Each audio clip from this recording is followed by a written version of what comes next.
So today I'm going to show you an experiment to measure Planck's constant. We've heard a lot about Planck's constant, and this is an experiment that we will be doing as one of our required practicals. So what's the theory? Well, for our light emitting diode, you already learned that when they emit photons of light, we need to apply a potential difference. Similarly, we also know that when they absorb photons, we can actually generate a potential difference. And this potential difference is quite unique to the colour of light that our particular LED is emitting.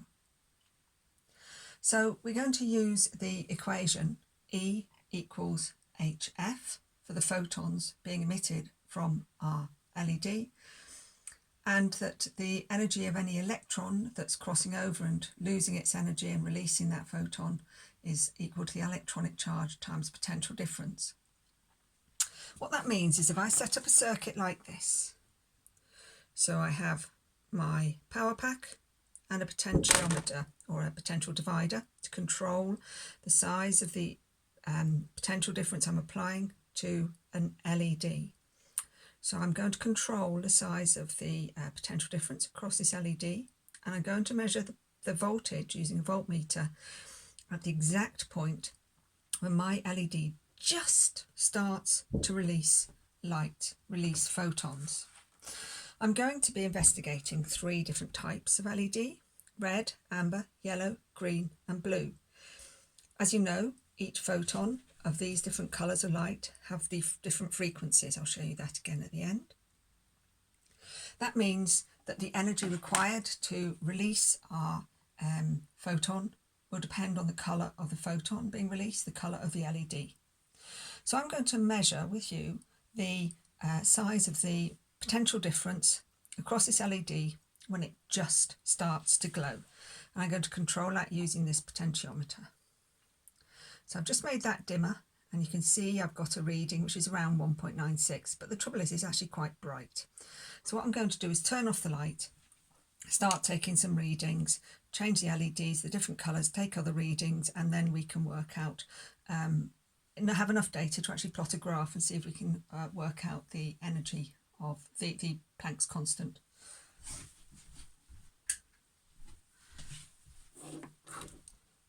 So you should be able to just see this. I'm going to turn the potential difference down. Down, down, down, down, down. You see it's still just glowing, so I want that point where it's just gone out. I would say it's about there. Oh. So actually, I would say, looking at it, even though it's not showing up on the camera, I can still see a little bit of light glowing. There, I would say that's about there. My reading is 1.83 volts. So for my green LED, just goes off when we have 1.83 volts. So, strange. Let's see if I can change for another LED. Not sure what colour this is, but I think I should have it the right way around. Okay, I've got a red LED here, as you can see. So that's already glowing still, because of course it uses slightly less energy than each photon has less energy from green. So let's just turn the potential difference across, controlling that potential difference, trying to get this as dark as possible. You can still see there's a little bit of ambient light just there, just not glowing. Actually, I can see just slightly glowing here. Okay. So I reckon 1.23 volts is the point at which my red LED just turns on or off. I shall repeat this now. Oh, leave my light on.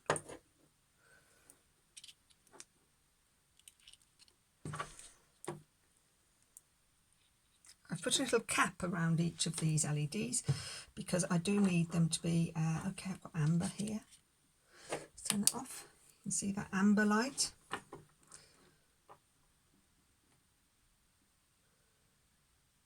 Okay, you see how that's just turning off? Oh, a little bit of glow. Down, down, down. Okay, so the reading for my amber light is 1.44 volts. By the way, I'm not writing these down, so just make sure that you do. Turn on the light. Let's do another. I think I've got yellow and I've got blue left, so I'm not sure which is which. Let's quickly check. Okay. Yellow. I'll turn off that light. Looks almost green in the camera here, but let's just turn this. It's going brighter, so I'm just going to turn my potential difference across my yellow. Go down, feeling something's accidentally touching. Oh, there we go. So you should be able to see. Oh, there we go. It's going dimmer, dimmer, dimmer. And so it's just about turned off now. 1.48 volts for my yellow LED. Final one is blue. So stop and think, would I expect a larger or smaller voltage or potential difference across this when it lights up?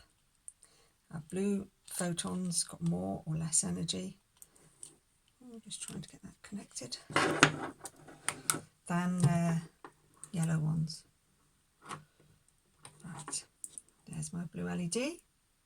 So when you're doing this in the classroom, you have to be careful, first of all, to block out all the light, but also these are quite intense, these LEDs, so you don't want to be looking direct when they're bright. I'd say that's about right. I'm doing it much quicker than you do in the classroom. So I've got 2.03 as my reading for the blue LED. So let me just move these out of the way and I will show you again this information, this data. I hope you can read it. So the frequency of a photon of red light is 4.54 times 10 to the 14 hertz. For amber, it's 5.00. Remember, those significant figures need to be the same. Yellow, 5.08. Green, 5.31. And blue, 6.38. And if you wrote down the potential difference against each one of these, you'll be able to plot a graph. And if you plot your graph, remember we're using the equation E equals, so HF equals electron charge times the voltage. So I want to plot a graph with a gradient of H. So I want to plot my straight line graph. If I'm hoping that this equation equates, we've got a straight line graph. That means that if I make this on the y-axis, if I put EV on the y-axis, and if I put frequency on the x-axis, okay, then I should get a line, which is a straight line graph. Remember, y equals mx, where m is a gradient. So what we're saying is EV, y, equals the gradient h times f. So you should have a straight line with a gradient equal to Planck's constant. So if you're able to use this data, use the readings that you took from my experiment, plot those points. Even if you haven't got graph paper, maybe try some lined paper, square paper, something where you can get some sort of scale, and just see what value you get for Planck's constant.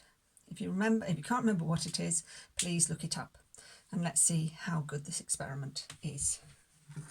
And now I'll turn this off.